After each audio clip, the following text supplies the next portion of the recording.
Hello, hi everybody. It's me, Jennifer from Little Metal Foxes, and just signing in to say hello on Tooltip Tuesday. We've got a bunch of cool stuff that I wanted to share this evening. I've got Helen Cowart joining me as well. So, hey Rebecca, hi Jason. So we've got a couple people joining us this evening, or actually Helen joining us this evening, and so I'm just gonna. Where is she? She's not in yet. I will get her on here. But we're going to be talking about tools that cut metal tonight and some tips for doing that. So, oh, hey, Chris. Hey there. How are you? Oh, Kenzie. Hey. If you want to learn some more about some cutters, we're going to be here doing that. So let's see if I can grab Helen here. There we go. And get her on with us. So one of the things that I have found just on the bench with my jewelry is that we all love good wire cutters, and there is nothing worse when you're trying to cut a wire to exactly the right length and do it in a way that looks great, and especially if you have to do a bunch of it. So if you're doing some production and you've got a crappy pair of wire cutters, there is just like nothing more frustrating in the world. So I wanted to share some tips about that tonight. Some tricks that I figured out just doing production, and some other things that I've learned just down the road and along the way. If you've been using some, massive wire cutters for cutting, heavier stuff, if you're cutting steel, a pair of side cutters like this, big heavy pair, is fantastic. There's Helen. Hey there. And let's see. There we go. So with big heavy wire cutters like this is great for steel. It's great for bending like big heavy stuff. And these are fantastic for stuff like that. The problem is that with cutters like that and with big cutters like this is that they're not really great for cutting things that are that you need some finesse with, right? So if you need to have a little finesse, a little clean cut, these are not going to do stuff like that for your silver and your jewelry. Hi, Helen. Hello. How are you? I'm good. How are you? Doing good. I just realized that my earplugs aren't plugged in. Oh. I can hear you great. So anyway, yeah, so some of the bigger cutters a lot of times don't have the finesse that you need to be able to cut the wire cleanly. So if you've got a pair of like standard wire cutters like these guys, you'll notice that, and these work fine. They're a fine pair of wire cutters. The thing about these is that when you're going to cut a piece of wire, you usually end up with a peaked or sharp side on both edges. So what happens when you cut with wire cutters like these is that they have a shear that kind of comes together like that, and you end up with a peaked point on both sides. So these can be great just for getting the wire cut, but if you're soldering it flat or making an earring post out of it, you got to get the end flush to get a good solder seam. And if you're making something, unless it's a pin stem, this is going to be really super sharp.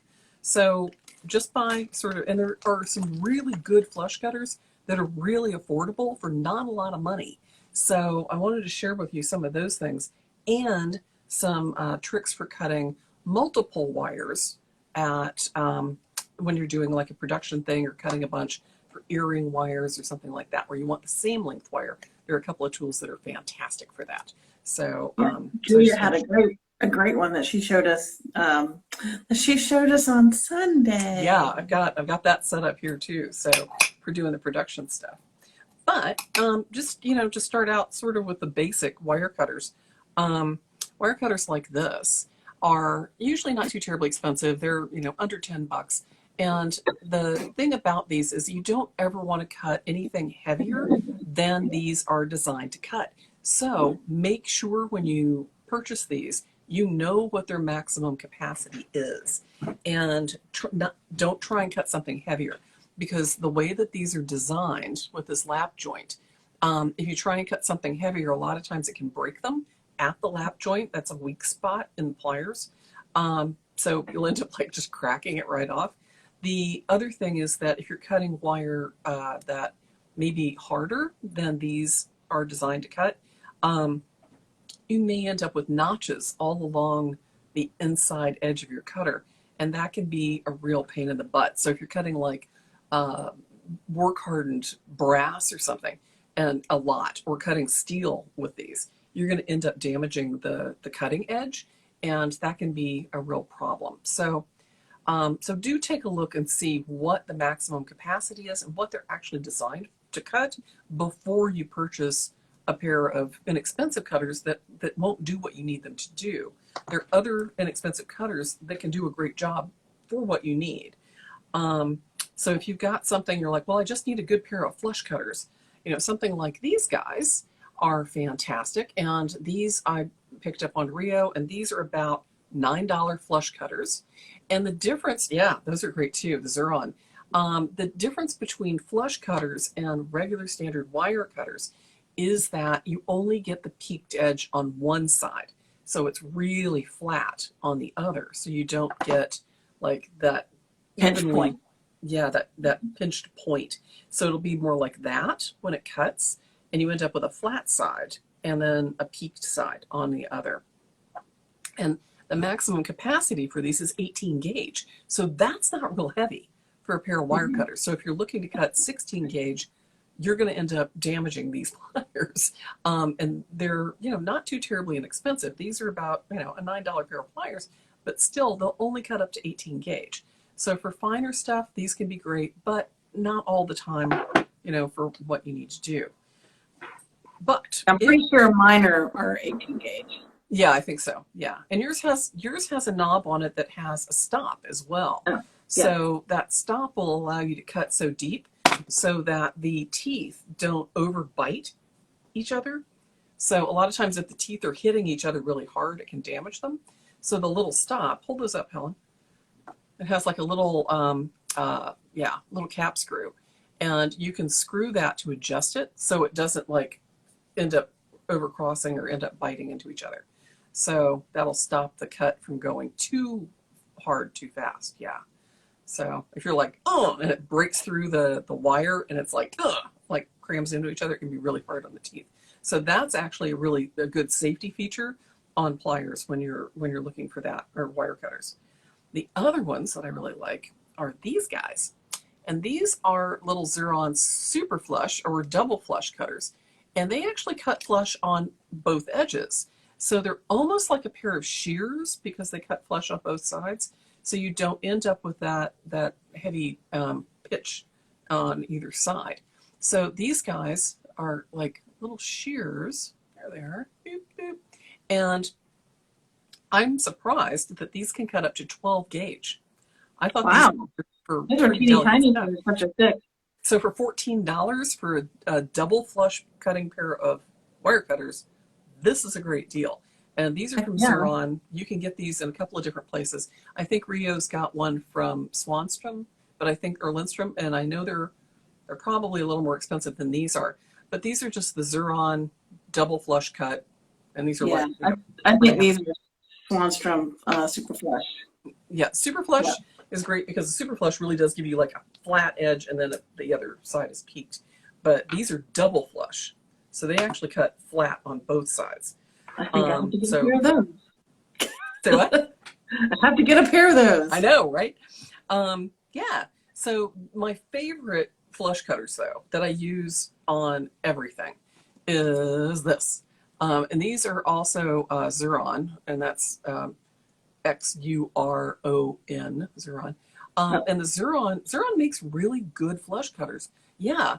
And These are flush cutters, but this is what I use to cut my my solder chip. I was going to say flat. for thin sheet and Yeah. solder, those are fantastic because they're really good shears. And thin metal, yeah. Yeah, right. So these guys, they're a flush cutter, Xuron flush cutters, and they actually make one of these with a stop on it, so it only cuts so far. But it bugs me because I'm always trying to cut something else, and it's like this spring thing that's in the way. I'm like, get out of the way. So I usually get it without that stop. But these will cut up to 14 gauge, and they cut real clean. They are so clean. And in fact, the first couple of times I used them, I was like, oh yeah, I need more of those. So I have like 3 pairs of these because I use them all the time. And I use them at work as well because they're dynamite cutters. Mm-hmm. The other ones that I use at work a lot that are good flush cutters, these guys. Oh yeah. And this also is a considered to be a double flush cutter. And this can cut up to 2 gauge wire. And it has a little bolt on one side that it comes with this part. Screw in, and then you have a stop that screws in as well. Now, because this little bolt here was a little too wide for what I needed, and actually Billy from Baleen taught me this trick, so kudos to Billy. But he cut down the nut here so I could actually get closer. Oh. Right?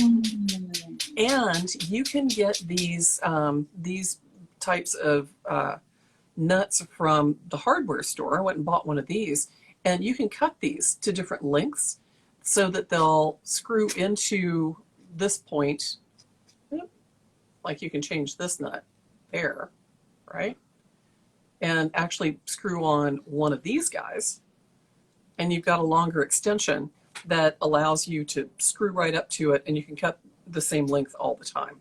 Nice. So I've got a couple of different lengths that I use that for. But yeah, so you can just set this at your, I think up to however many inch marks you need, and or centimeters or whatever you need, and set the nut on the end, and just do your repeated clipping. So this guy I use constantly, and it's got the holes in it for wire there, but I'm usually cutting just out of habit, just sliding through and cutting there.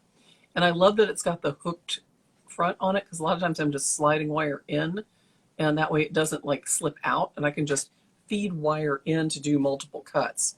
So it just sort of like feeds in, boop, and has that nice automatic stop and clip. Feed it in, clip. Feed it in, clip. So for a lot of the earring wires I use, that's what I'm using to cut with. Oh yeah, I can imagine that's a perfect earring wire clipper thing. Yeah. Well, and not just for that, but I mean, I use it for, we do so many different designs with wire that it's really, really makes cutting a couple of hundred wires go real fast. So yeah, it really makes a big difference. The other thing that is really helpful, sometimes if you're cutting something that's that needs a little bit longer length, and it's just using tubing. So sometimes I'll cut the tubing to the length that I need and slide the wire in and cut it, and then just so I'll use this for wire as well. And the nice thing about the tubing is you can get like the little end cuts from some of the K&S displays have little end cuts like that. But you can cut the tubing down to whatever length you need. Size you need. Yeah, that's a great idea. Yeah. So yeah, but that's one of my favorite things. And this one, I've got a dowel that is for earring post, and it's for 3/8 earring post. So you can get just a wooden dowel, and you know how wide the dowel is. And I have actually put a piece of tubing in there, so I can slip the tubing in. I sort of riveted it in place, or you can glue it in place. But this becomes my earring cutting mandrel. So I just like slide it in, clip, slide it in, clip, slide it in, clip. So I always have the right length. Yeah. Oh, that's perfect. What a great idea. Yeah. Thanks. You're so full of good ideas. I try. So is Julia. Julia's full of great ideas too. And I hadn't seen this. I thought this was really kind of clever. So she's got some of the little rare earth magnets here. Hello, Pamela. Hi there. And Gallery 2020 Hi there. Hi, everybody. So what Julia does is she's got the little like super strong magnets, didinium magnets, and she'll put them on the shear, and that'll act as her stop. Yeah. So when you're sliding the wire in for cutting things like granulation and cutting like little chips of wire solder, you slide it in, and the magnet stops it, and then you do your clip, and then slide it in and do your clip. And this doesn't work on all shears because you need it to stay kind of flat. against Yeah. the edge. But depending on, the size of your shears and what you're cutting, this can work really well. On a pair like this, I was kind of trying it and it works okay, but you have to have a wide enough spot so that the magnet doesn't go Yeah. and tip in like that. So you want it to kind of stay. Now it's stuck. There we go. And if you get it on this one, if you get it a little too high, it just tips right in. So you want to get it to stay standing up rather than falling in. But great tip. She's got like the perfect shears for this too. Yeah, yeah. Yeah. And she also used a small non-ferrous metal sheet to add space as a spacer so that you could adjust that as well. True. Yeah, absolutely. Yeah. So you could add all kinds of little, attachments and bolt things on or magnet things on to make an automatic stop. But yeah, the one tip that I always want to make sure that people are aware of, because the way that more, cutters get damaged is by cutting a gauge or a type of metal that these weren't designed to cut.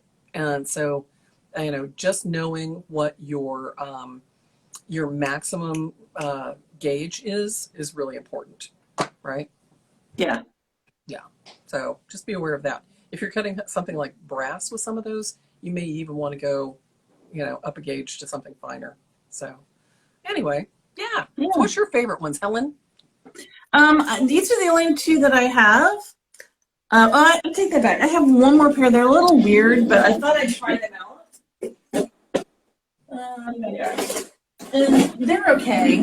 What I was trying to do is mostly like for bezel wire. Mm-hmm. So it would cut it's got a little lip. Yeah. And so you put your bezel wire in here. So you would get a nice straight cut is the intent. But I think because it's a little awkward to hold and cut and get, things lined up, they're not, it was a good idea, but I don't think, for me at least, it's not super helpful. But yeah, I just love these this little flush cutter, and just these are the only two that I have. Right. Anything else, I'll just, use my jeweler saw. Yeah. These guys, my two favorites. Yeah. Jason says But I don't do as much production work as you do. Yeah. Well, and even not for production, these are my go-to for everything. And for $14 to cut up to 14 gauge flush, these are the thing. The other thing that a lot of people don't realize, that even though it is a flush cutter, you're still going to get a little bit of a pinched line. It's just a line that looks like a seam right down the middle of the wire. And if you look at it under magnification or a good pair, like a loop or, a good pair of optimizers, you can see that even though it's flush, there's always this little like pinched ridge in between. Mm-hmm. So you're still going to have to probably sand it. But, oh, hey, Karen. And Kathleen, hello. So you're still going to have to sand it, but it does reduce the amount of time that it takes to get that done. And if you're cut burring the ends or sanding the ends anyway, it's going to save you some time and material. So with more precious materials, the better cut you get, the less wasted time and metal you have.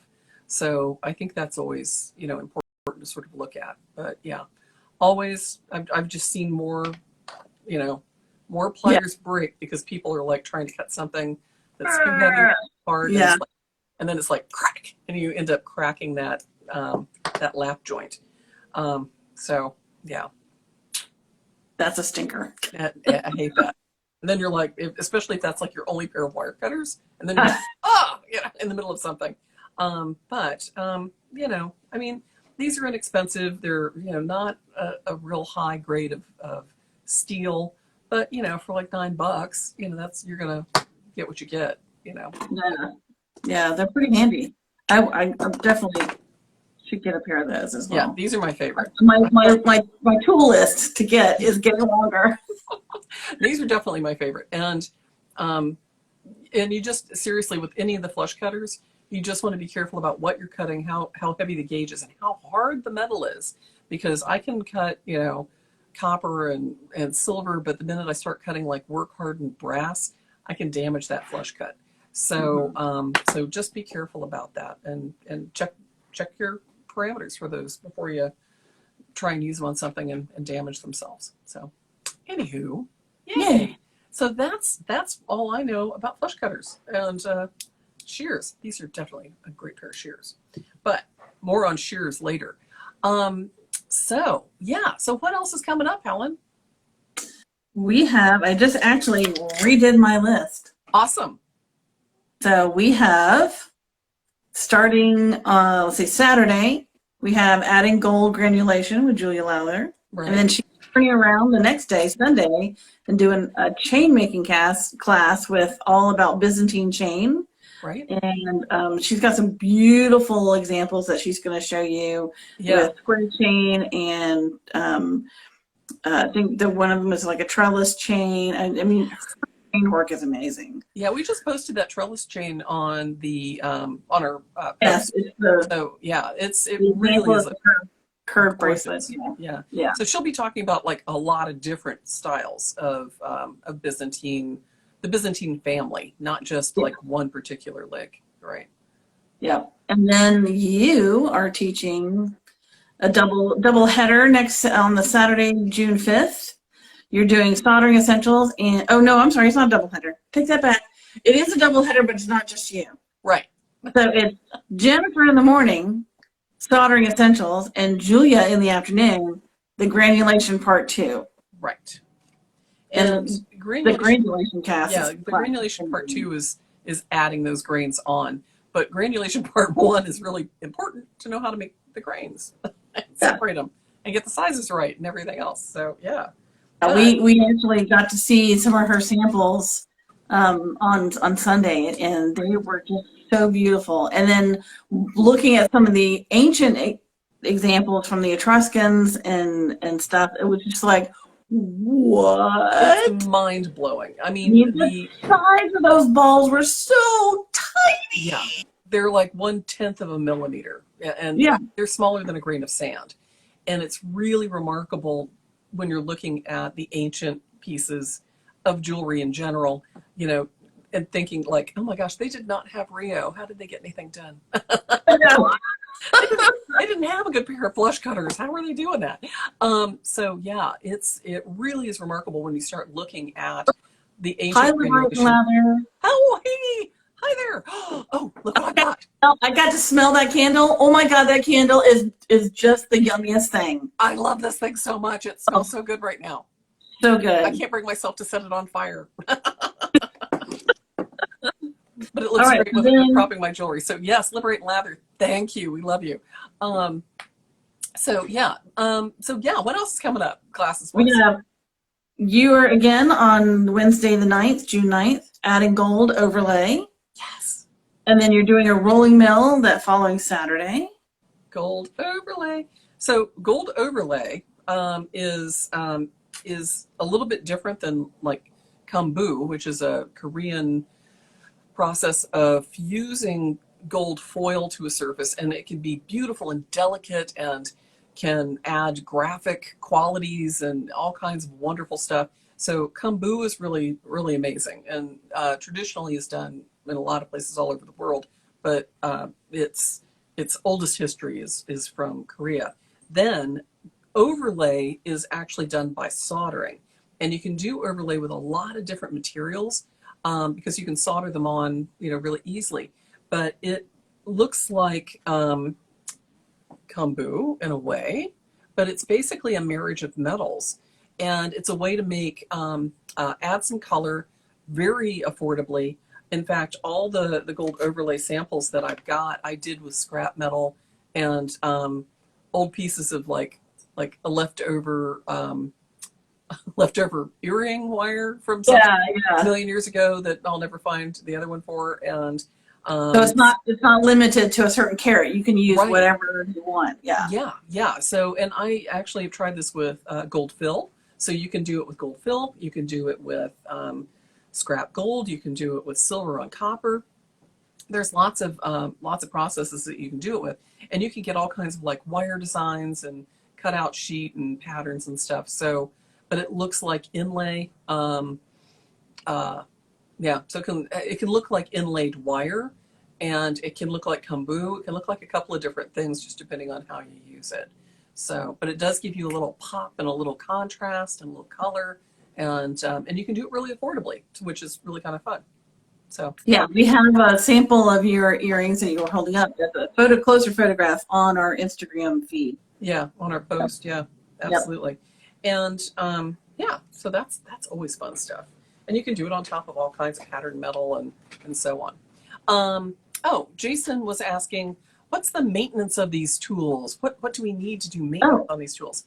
That's a very good question. So when you're maintaining things like flush cutters, a lot of the maintenance on these is preventative rather than reactive.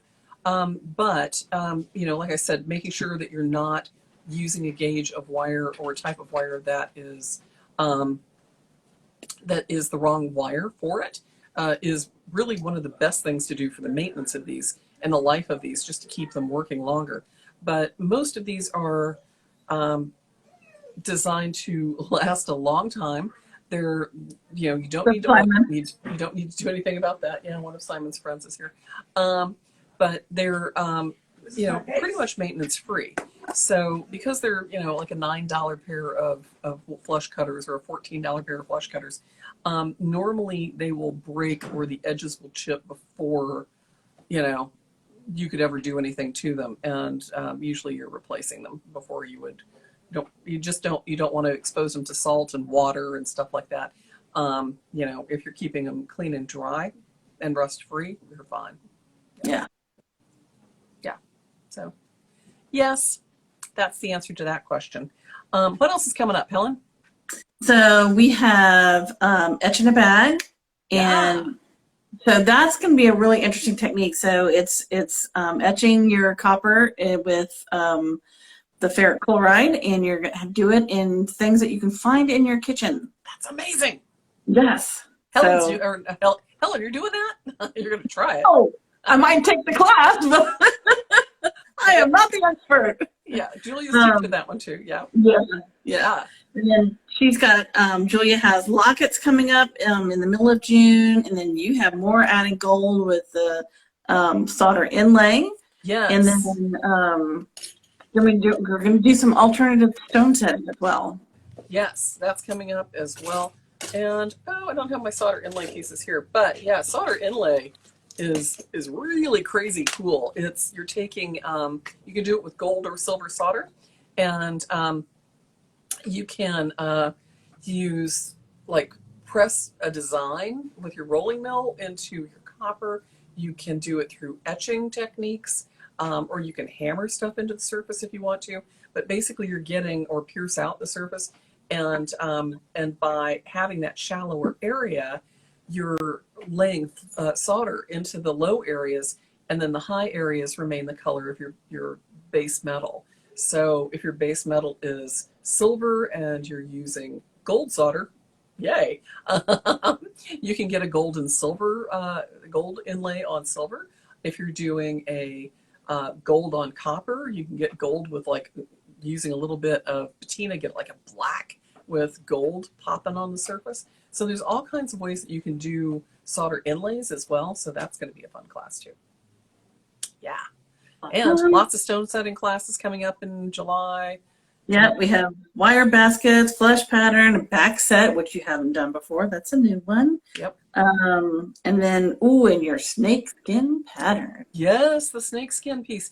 The snakeskin techniques in wire patterning is basically what those are. Wire patterning is done by doing a ton of different wire twisting and joining and putting things together in different ways, soldering them together, and then revealing the pattern through filing and sanding. And it gives you things that look like herringbone patterns, or like marquetry or parquet, or you've got like checkerboard things that you can do. There's all kinds of stuff you can do to create really cool patterns with wire. And the snakeskin is one of my favorites because it's using like wire twisted around another wire core and then soldered down and in between rectangle wire, and it gives you this really beautiful, looks like rattlesnake skin. That's Yeah. cool. Yeah.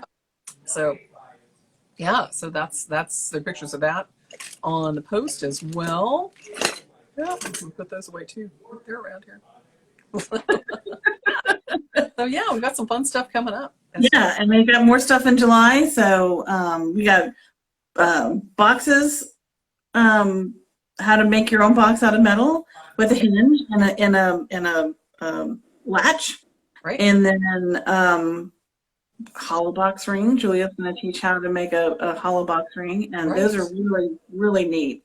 And yeah, we're still working on July and then planning August. So Great. we'll have your summer taken care of. Exactly right.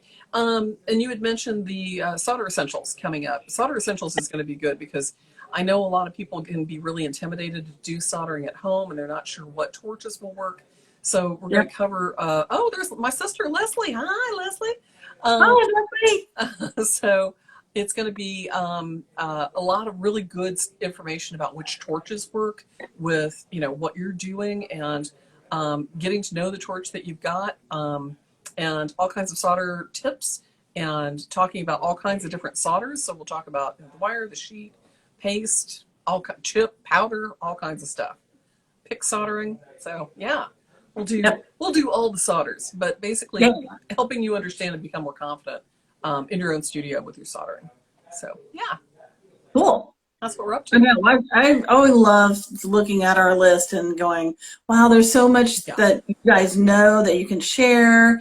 And I know that we're only like scratching the surface. I mean, you guys have both been doing this for over 15 years and longer. I mean, you guys have a really extensive experience, and that I just think it's great that we can be able to offer this education online so anybody can take it anywhere, and from the comfort of their home. They don't have to pack all their stuff up and go somewhere and then come back home and Well, and the nice thing is that I mean, historically jewelry has been done at your place with what you've got, and I know a lot of people don't have access to local jewelry stores where they can purchase supplies. They don't have a local place that teaches jewelry. We're very fortunate here in Seattle to have a number of places that teach and have lots of little art centers and stuff around that are amazing. But being able to reach people that are in remote locations that don't have access, and I've had, last workshop or the one before, we had somebody from London. We've got people from all over the East Coast, Midwest, Canada, California. Yeah, we've got people from all over that have been taking classes recently. So yeah, it's really good. And the feedback we're getting is that it's good because they're not there. They're not, and it saves a lot on having to be in a classroom that's a plane ride away potentially. Yeah. But yeah. Well, and we're coming up on our first anniversary. I was just gonna say. Yes. We've been at this for almost a full year, and we are so excited. We're going to have a little online celebration that we would love for you to join us on June 20th, which is a Sunday afternoon, and we're going to do it around 2 p.m. Pacific time. We'll send out details, but in email, but also we'll post that on Facebook and Instagram, so you can join us if you want, because we're gonna make it live in public, and we have some surprises to give away to some of our more industrious students, and we're pretty excited. Yeah, we have a valedictorian this year we're real proud of, so we've sent out some special gifts to say thank you to some of the people that have been supporting us, and it is because those people support us that we get to do what we love to do and get to teach you what you love to do. So it's it's a win-win, really. It is. Yeah, absolutely. Yeah. I was actually just working on another version of something. One of the surprises. Yes, one of the surprises. Yeah. So yes, but that one's going out. That one is going to be later. Yeah. Okay. And it's different from some of the other ones that we have. So okay, Cool. Not a Well, you reveal. know, That was just a, I'm so thankful that we have other ways too to thank our students just for participating by doing things like having like frequent flyer miles, basically. yeah, a reward program. Yeah, yeah, because we've had several people that have taken advantage of that and have been able to take a lot of free classes simply because Yeah. they've got reward points. So, and they've used them for things like aprons as well as classes. Yes. And yeah, so, but that's been really good. We've got, Jan is going to be teaching our enameling classes coming up this fall. So we're looking forward to that. But yeah, but the anniversary party is going to be fun. So keep your eyes open for that because we'll have the recipe for our foxtail cocktail and have a little bit of party and say thank you and hi and yeah. So And we might even have some tea sandwiches. yes, well it's going to be Dinner. it's basically going to be high tea because it's at 2 o'clock on a Sunday. Yes. So yeah, so it'll be fun. We'll have a good time. And we're doing it a little early so those people that are on the East Coast can join in, and it's not like it's happy Or so, UK. or in the UK, yeah, because one of us will be in London when we're having that party, and jet lagged at that probably. So. We'll see. All right. Well, thanks everybody for joining us, and we will see you all next Tuesday for tool tips and our updates on classes and what's going on. And who knows what wonderful tool tips we'll bring you next week. So keep your eyes peeled for that. All right, Helen. Thanks so much. Yeah. Yep. We'll see you guys later. Bye. Oh, I don't have enough room to get all the way out.